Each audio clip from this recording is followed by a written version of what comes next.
Are you a foreign manufacturer planning to sell your products in India? Before entering the Indian market, you may need BIS FMCS certification. Let's understand what it is and how PSR compliance can help. BIS FMCS, or Foreign Manufacturers Certification Scheme, allows overseas manufacturers to obtain a BIS license and use the ISI mark on their products. This certification proves that your products meet Indian quality and safety standards. Without the required BIS certification, regulated products may face delays, restrictions, or even rejection in the Indian market. FMCS helps you stay compliant and build trust with customers.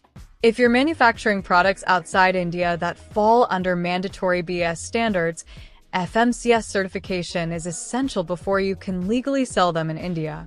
The process includes identifying the applicable standard, appointing an authorized Indian representative, submitting documents, product testing, factory inspection, and finally obtaining the BIS license. Many manufacturers struggle with documentation, compliance requirements, inspection preparation, and coordination with authorities. That's where expert guidance becomes valuable. At PSR Compliance, we provide end-to-end support for BIS FMCS certification. From documentation and application filing to inspection preparation and approval, our team handles the entire process efficiently. Looking to expand your business into India? Connect with PSR Compliance today and let our experts help you obtain BIS FMCS certification with ease.